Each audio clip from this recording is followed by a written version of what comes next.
Happy Monday, everybody.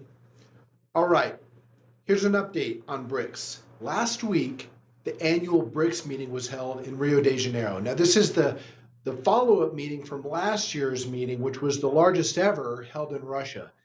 This year, it was in Rio, and they made some big moves. So to start with, Putin didn't show up, but he did attend via Zoom broadcast. And he made some pretty bold comments. He said that the BRICS nations need to come together to insulate themselves from external countries, from outside events. Now, this is coming from Russia, who's in the middle of a war with Ukraine, who's experiencing severe sanctions right now. Then that was doubled down on by the entire BRICS group, who condemned the attacks from the Ukraine onto Russia. So this is the first time that we've seen the BRICS group kind of coalesce in an organized fashion to support another participant member militarily, strategically. Now, they're not supporting them with their own militaries, but they are condemning military action. That's a big move for a group of countries that have said, we have no desire to be involved in geopolitics. We're just trying to look for an economic alternative for our best interest. Well, it looks like they're starting to move away from that. The other thing we saw is that this list of countries that continue to go into BRICS continues to grow. Now, I'm going to review real quick. BRICS is an acronym, stands for 5 countries: Brazil, Russia, India, China, South Africa. Those 5 countries, they control over half the world's natural resources and about 40% of the world's population. Just those 5 countries.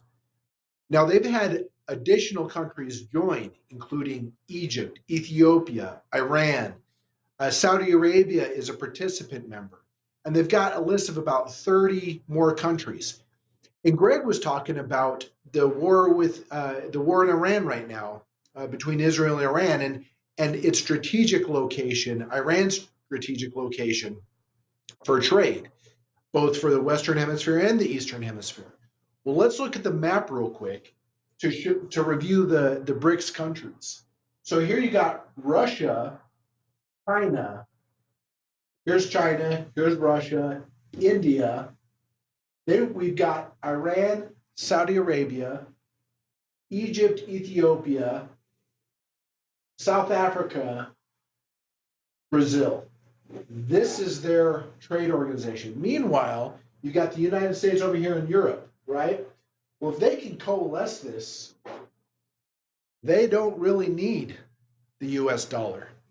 And the US dollar's position as the global reserve currency can be just chipped away at. Even if it's not replaced, if there is a viable alternative for other countries, then it weakens the US dollar's position. Now, what does this mean for us as investors? Well, if you're a client of ours or you've been watching for a while, you know that we are very bullish on hard assets, commodities. Well, these countries are rich in commodities. And if they start developing their own currency and their own trade routes, what does that mean? This isn't just a geopolitical move. This is an economic move. There will be changes in currencies. There will be changes in markets. Money and wealth will be flowing from market to different markets. When I say money, I'm not just saying the US dollar. I'm talking about wealth in general. And hard assets could go up even more than where they are today. So that's why we're paying attention to this, and I hope you are too. So I'd love to hear what your thoughts are. Feel free to comment below and subscribe to this video. All right, you guys take care. See you next week. Bye-bye.